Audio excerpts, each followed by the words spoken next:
Hey everyone, welcome to another day of the Course in Miracles. Today's lesson is lesson 56. So here we go. Number one. Once again, this is a review from lessons 26 through 30. And we go ahead and start with number one. My attack thoughts are attacking my invulnerability. How can I know who I am when I see myself as under constant attack? Pain, illness, loss, age, and death seem to threaten me. All my hopes and wishes and plans appear to be at the mercy of a world I cannot control. Yet perfect security and complete fulfillment are my inheritance. I have tried to give my inheritance away in exchange for the world I see. But God has kept my inheritance safe for me. My own real thoughts will teach me what it is. How's number one? Number two, above all else, I want to see. Recognizing what I see reflects what I think I am. I realize that vision is my greatest need. The world I see attests to this fearful nature of self-image I have made. If I would remember who I am, it is essential that I let this image of myself go. As it is replaced by truth, vision will surely be given to me. And with this vision, I will look upon the world and on myself with charity and love. That was number two. Number three, above all else, I want to see differently. The world I see holds my fearful self-image in place and guarantees its continuance. While I see the world as I see it now, truth cannot enter my awareness. I would let the door behind this world be open for me, that I may look past it to the world that reflects the love of God. Number four, God is in everything I see. Behind every image I have made, the truth remains unchanged behind every veil I have drawn across the face of love. Its light remains undimmed. Beyond all my insane wishes is my will united with the will of my Father God. God is still everywhere and in everything forever, and we who are part of Him will yet look past all appearances and recognize the truth beyond them all. That was number four. Number five, God is in everything I see because God is in my mind. In my own mind, behind all my insane thoughts of separation and attack, is the knowledge that all is one forever. I have not lost the knowledge of who I am because I have not forgotten it. It has been kept for me in the mind of God, who has not left his thoughts. And I, who am among them, am one with them and one with him. Okay, a lot of packed stuff here. So let's go one by one and let's see what we get out of them, or what I get out of them. Number one was, my attack thoughts are attacking my invulnerability. So what does invulnerability mean? It means that I cannot get hurt, right? I'm impervious to any kind of pain. That's what being invulnerable means. Superheroes are invulnerable. Well, when I think of negative thoughts and realize or believe that I can get hurt, then that is attacking my invulnerability. Because I'm a child of God, I am all loving and should be at peace and filled with happiness. And when I let anything disturb that peace and that happiness, then I'm no longer invulnerable. but it's just an illusion that I think I am in, that I'm being hurt, because I believe that I am the human that is getting hurt. I don't remember that what I truly am is that spiritual being that can't get hurt, that it is invulnerable. So all those thoughts that I have of negativity coming my way, of the existence I have on this planet, the experiences I'm going through that I consider them negative or that hurt me, are attacking that invulnerable part of me that can't get hurt. And I forget that all the time. I let those thoughts come in and they attack my invulnerability. So that's where number one comes from.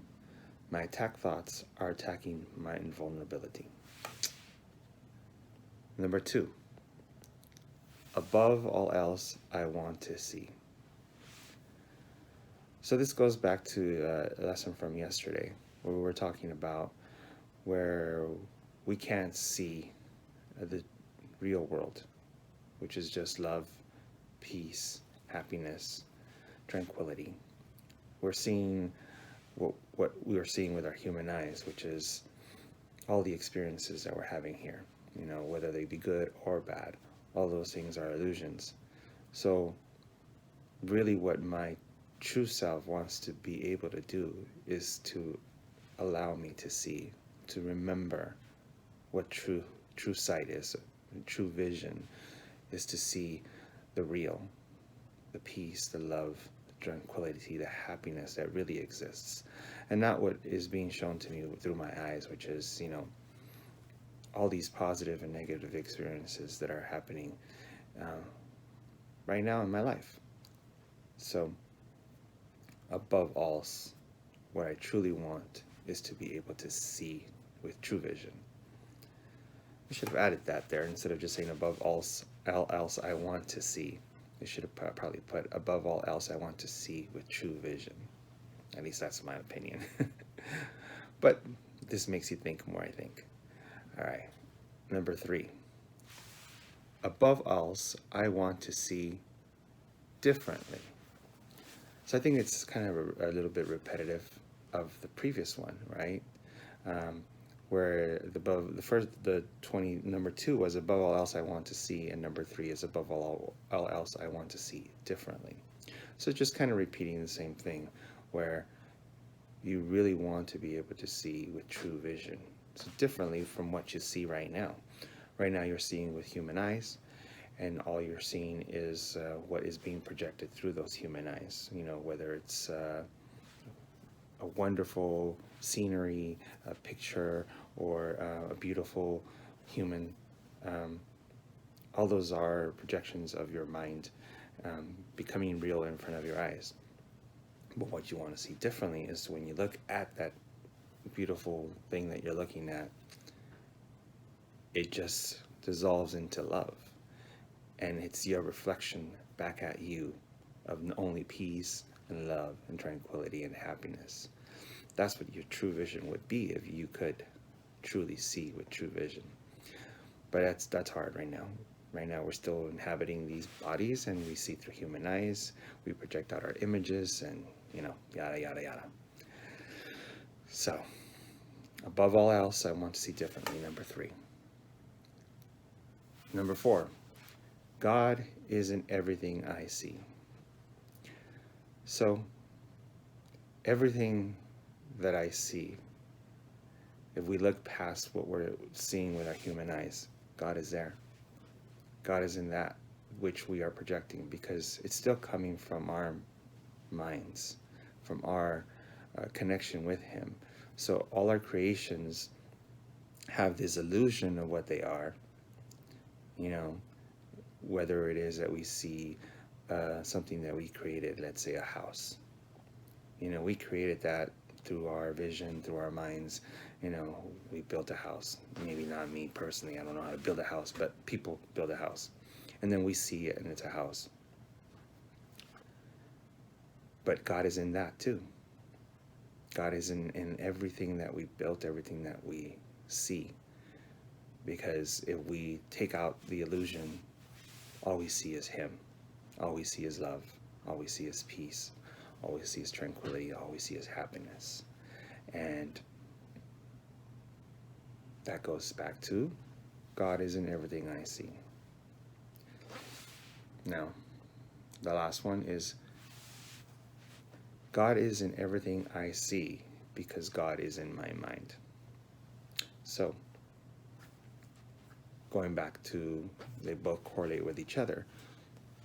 God is in everything, including my mind. All the thoughts that I have, everything that goes through me is going through him, because we're all connected, and it's going through all of us at the same time. So if God is in everything, and he's in my mind, then everything that I'm projecting out is also going to contain him inside it, and we will see it with our human eyes, but if we look past that and we're able to see with true vision, we'll see that he's there too. So God is in everything because God is in my mind, and everything that I create, everything that I see, all the images that I create will have him in there. Now, it might be under a facade of what I think it is, of what I am seeing through my human eyes as it being it, but behind that, if we were able to truly see with our true vision, we would see that the love is there, that peace is there, that tranquility and happiness is there, and it would be a beautiful sight to be able to see that way. And that's what we're working for. That's what we're all trying to do. We're determined to see. Going back to the first one, I think that's what the first one was, right? Oh no, it was it was one of the ones before, but yeah, it was from yesterday's lesson. We are determined to see. So, if you enjoyed these lessons, keep coming, and I'll keep doing them. And let's see where this takes us. Hopefully it'll help us get a little bit closer to God and stay a little bit centered, help with our difficulties in life. Just like you need food to stay, keep your body healthy, you also need wonderful thoughts running through your mind so that you can have also good mental health. And you need spiritual food, shall we say. And if you don't get that daily, then you start starving, just like if you didn't eat, you starve. So you need to feed that spiritual part of you, try to stay connected, remember who you really are, and try to enjoy the experiences that you are given here on this world, and be happy to be alive one more day to have those experiences.